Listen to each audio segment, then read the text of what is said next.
There was a time when people said anything but Chardonnay, but even during that time, some Chardonnay stood out and some became legend. And Hamilton Russell Vineyards is kind of one of the usually best Chardonnay you can find in South Africa. And without judging the wine, all I know is when my French friends ask me to bring some wine, like people working in French wine magazine, what can I bring? You know, we got so many great wines in South Africa. I said, Hamilton Russell Chardonnay, because that's for them what is linked to their heart closer to Burgundy. What do you think of that statement, Cathy? I agree with you. I agree with you. Hamilton Russell is synonymous with Chardonnay in international markets. Everyone knows it in the UK, in the Americas, in Hong Kong, but even Japan, French people. And even French people. And I think that is due to the fact that they visit there a lot. A lot of French people come to visit in the Hamilton Valley to see what Anthony and his team are doing.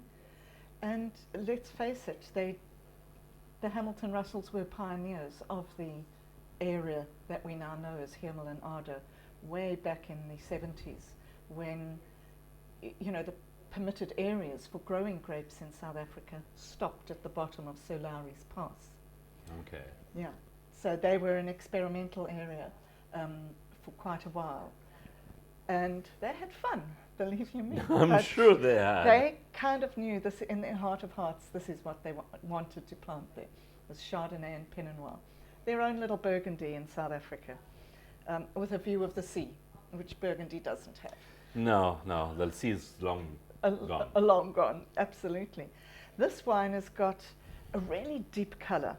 I mean, it's not an orangey colour. So when I say it's a light straw, but it's got such intensity of colour, and there's definitely a green tinge to this wine, indicating its youth. On the nose, it's one I think that you deserve to let stand for a few minutes and keep visiting it, because it does change for me.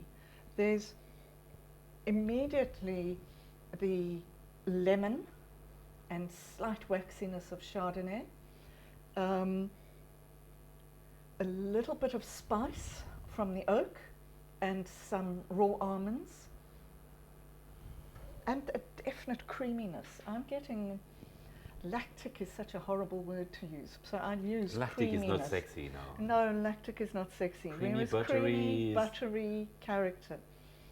And now that you mentioned buttery, some people always pick up popcorn on Chardonnay. And I think what they're alluding to there is the butter that they get on the popcorn. I've never picked up popcorn per se. Because good popcorn is made with butter. Bad popcorn is made with whatever other fat. that they can find. On the palate, really lovely fresh entry, a resting mid-palate, and a long finish.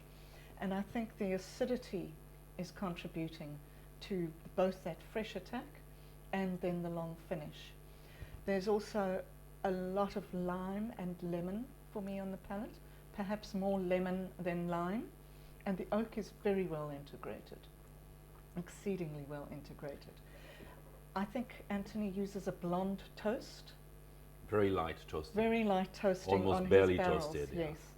What surprised me on that one, on the texture side, is on the palate, since the first palate, it stays like slightly grainy, but very small. Should not, dusty is a bad word, but there's this intricate texture into the wine that is then supported by the acidity on the finish that's coming back to refresh it with this lemon and slight of lime zest. Lime zest is perfect, yes. Lime zest on the finish. And the oak is almost undiscernible. It's so well integrated. There's no, don't expect to find that this American sweetish vanilla hints. You will find nothing. It's extremely elegant on the finish and long. And for me, the hallmark of a really good Chardonnay is when that oak is barely discernible on the palate. And you get that from the great crus of Burgundy like Chassagne and Peluni, when they've been made well, it's hard to imagine that a lot of those producers use 100% new oak. And you don't find it. You don't find it in the wine at all. It's almost as if the Chardonnay can soak it up. It can, but you need a good breed of Chardonnay. You need low yields, and I know their vineyards is extremely low yield for even any world standard. I think they got something like 16 hectoliter per hectare, Very which low. is like just above 2 tons, which is very low when you know about winemaking. The average in South Africa about 9 tons. Correct. So it's a lot of effort. That's why, you know, it takes efforts to make great wines. It does. But you said Pliny and Chassagne. I would almost, because it's buttery creaminess, which is there supported by, I'm almost more on a Meursault type. The acidity is more so? It's still rich. It is still a rich It's still wine. rich, It is still but rich. so restrained. It's probably, I mean, when you taste that wine, leave it in your glass for a few minutes, swirl it, soak it with air, because it's 2020, very young vintage. It needs some time. It's just been bottled, and that's going to last for long. That's going These to wines last are forever. known to age gracefully and benefit from a bottle maturation, not just survive. Absolutely. You can take that to your French friends in 7 years' time and it'll still be youthful. Let's do that. Thank you, Cathy.